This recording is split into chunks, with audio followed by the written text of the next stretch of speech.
warahmatullahi wabarakatuh. Waalaikumsalam warahmatullahi wabarakatuh. Buah selamai bikin ucap dulu. Yang jawab salam si rada-rada rame rada-rada ngambek jangan. Ulangi apa? Assalamualaikum warahmatullahi wabarakatuh. Waalaikumsalam warahmatullahi wabarakatuh. Pedang bukan sembarang pedang tajam milik leluhur. Kita datang bukan sembarang datang, tapi datang untuk sholat zuhur. Alhamdulillah.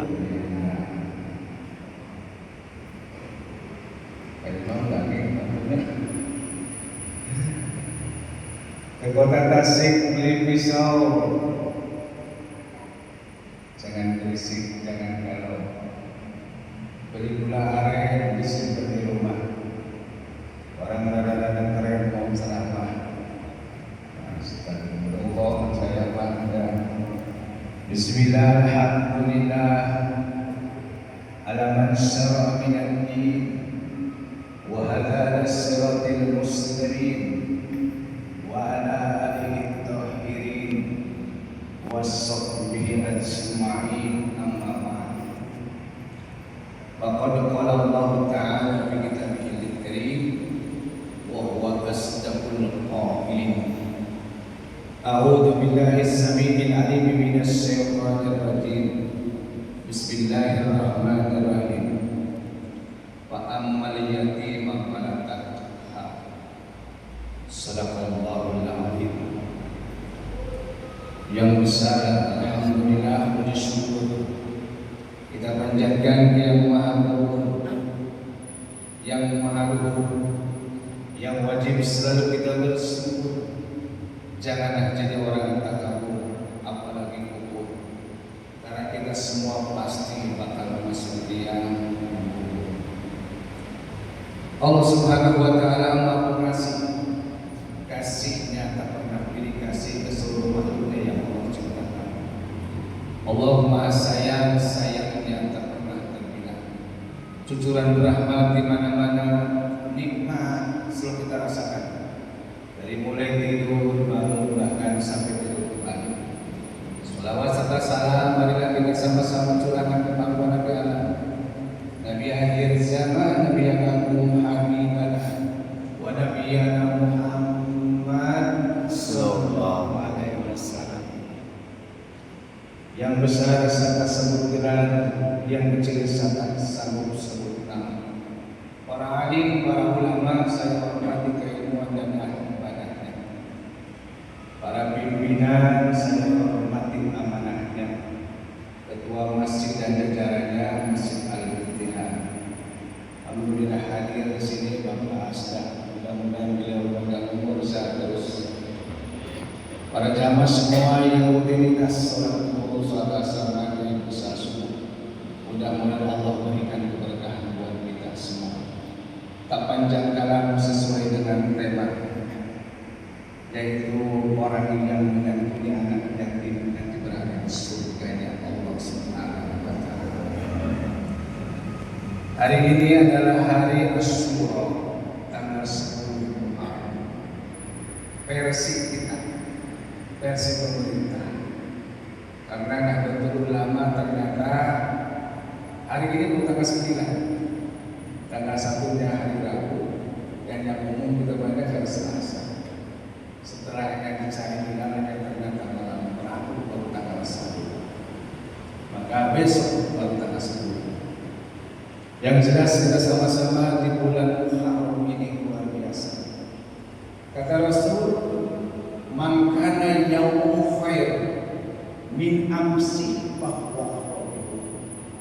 Barang siapa yang hari ini, barang siapa yang tahun ini amalnya lebih bagus, bahwa maka orang yang beruntung.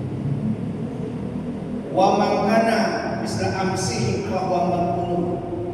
Dan barang siapa yang hari ini dengan hari kemarin, tahun ini dengan tahun kemarin sama amalnya,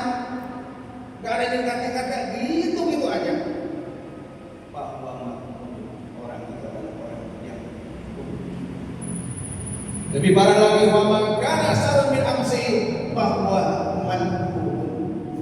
Dan barang siapa yang hari ini atau tahun ini amalnya lebih jelek daripada hari kemarin atau tahun kemarin, bahwa manhum, maka orang itu adalah orang yang celaka atau terlaknat. Nauzubillah min dzalik. Yuk kita sama-sama fastabiqul khairat, berlomba-lomba dalam kebaikan. Zuhur ini tidak akan ketemu lagi dengan kita. Besok lain lagi harinya, besok lain lagi tanggalnya. Maka perbaikilah dan amal perbuatan kita. Hadirin sidang zuhur yang dimuliakan Allah Subhanahu wa taala. Rumah yang paling bagus kata Rasulullah, rumah yang paling hebat adalah apabila di rumah itu ada anak yatim yang dimuliakan, yang dihormati, yang diberi makan, yang diberi pendidikan, maka orang itu, rumah itu termasuk rumah yang paling luar biasa bagus.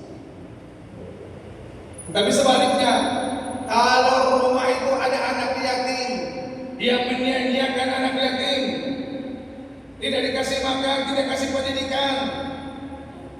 Waktu dulu dia janji ketika orang tuanya meninggal dunia, biar saya yang urusin anak yatim. Di depan banyak orang. Tapi apa yang terjadi? Bukan ngurusin anak yatim, tapi nguras anak yatim. Maka rumah itu adalah rumah yang sangat dilaknat, yang dibenci oleh Allah Subhanahu wa taala. Karena kalau kita ngurusin anak yatim, Pak, seandainya di rumah atau kita punya rumah yatim, Masya Allah beratnya luar biasa, luar biasa. Anaknya hiper, anaknya memang kelihatan nakal, tapi kita jaga bertanggal baik. Doakan supaya jadi presiden, atau kita sumpahin menjadi presiden atau jadi menteri. Kadang-kadang ke anak kita ngomongnya apa sama kalau anak kita nakal? Mama jangan kalau anak nakal. Jadikan ulama loh, sumpahannya begitu kalau bisa. Ya, mudah-mudahan anak-anak kita ini banyak orang-orang asuhnya. Ya. Makanya kata Rasulullah Sallallahu Alaihi Wasallam, kalau kita ingin ke surga, Bapak dan Ibu hadirin sekalian, syaratnya yang tidak yatim. Ana wakaful yatim kata Rasulullah. Saya dan yang nyantuni anak yatim, yang ngurusin anak yatim, ana wakaful yatim bil jannah, nanti akan berada di surga di Allah Subhanahu wa taala. Hakika seperti ini nih. Ya. Asyara, memberikan isyarat Rasulullah. Bismillahirrahmanirrahim sababi wal wusta. Seperti apa? Seperti jari tengah dan jari telunjuk. Kata-kata kan dekat. Ya. Wa faraja bainahuma, sampai digerak-gerakkan jari. Kata Rasulullah. Artinya apa? Dekat dengan Rasulullah kalau kita memang nyantuni anak-anak yatim. Nah, pertanyaan sekarang, kalau bulan Muharram terkenal dengan lebaran yatim, dari mana itu ngambil lebaran yatim yang bulan Muharram? Muharram lebaran yatim. Ternyata tahun Hijriah ini diambil hijrahnya Rasulullah dari Mekah ke Madinah. Rasulullah datang ke sana itu tanggal 1 bulan 1 tahun 1, dihitungnya entar zaman Umar bin Khattab. Nabi Muhammad belum nyampe ke sana, Bapak dan Ibu sekalian. Nama Nabi Muhammad sudah terkenal, ditunggu-tunggu. Makanya kita Nabi Muhammad datang hari Jumat pagi-pagi, datang ke pintu Madinah. Yang orang sebelah kanan, ya Rasulullah, mampir ke rumah saya sudah jadi makan yang enak. Kata sebelah kiri, ya Rasulullah, mampir ke rumah saya sudah jadi makan yang enak. Apa jawaban Rasulullah? Tergantung unta yang saya naikin ini. Rasulullah. Ketika dia sepeda tanah, unta itu baru berbahan. Rasulullah baru turun. Orang banyak bilang cium tangan dan sebagainya. Kata Rasulullah, ini tanah milik siapa? Orang Ansor jawab, ini tanah adalah milik Sahala dan Suhail anak yatim. Maka ketika Nabi hijrah, yang pertama kali adalah menggembirakan anak yatim. Aida panggil anak yatimnya, saya beli tanah ini. Anaknya sih gak mau, tapi Rasulullah menggembirakan anak yatim.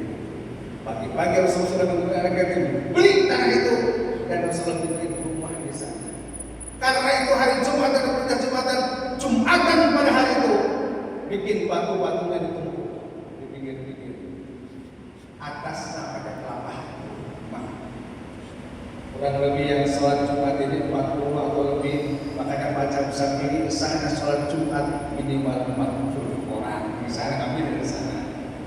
Pada sana sholat Jumat cuma ada 2 orang juga sah.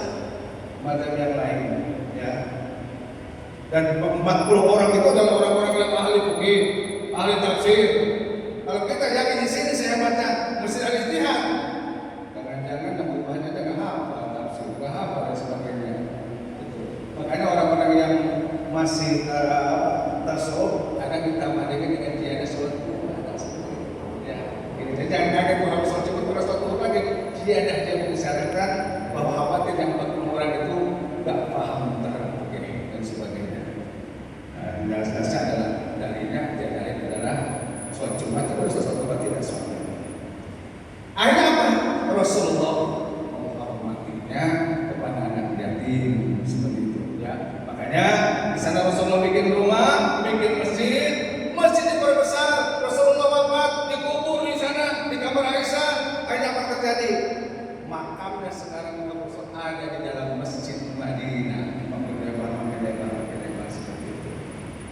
Hadirin sidang selanjutnya menggunakan Allah Subhanahu wa Ta'ala. Yang terakhir, orang yang anak yatim ada kehebatan. Yang pertama adalah nanti di surga kita ketemu Rasulullah. Ya, mau berapa aja silakan. Apakah dia dan anak yatim itu jangan hanya dirusak kepala saja. Memang ada dalilnya. Insya Allah satu yatim, awet miskin. Usaplah rambutnya anak yatim itu dan berilah makan orang miskin. Dan kalau kita musab rambutnya satu rambut aja ada pahalanya satu pahala. Berapa ribu?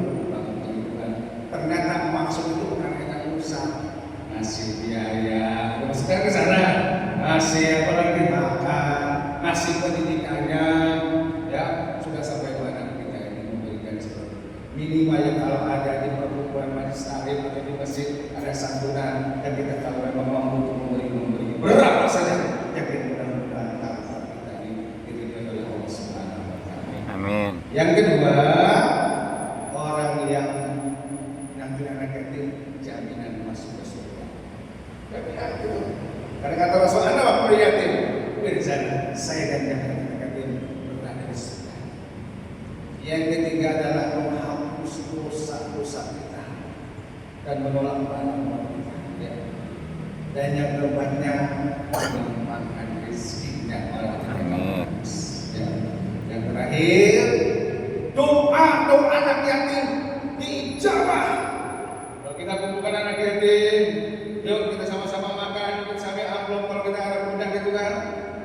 Minimal apa dapat doakan bapaknya supaya sakit bapak semua doakan. Dijabah Ustaz. Mudah-mudahan seperti itu. Ya. Terima kasih. Mungkin ini yang saya sampaikan.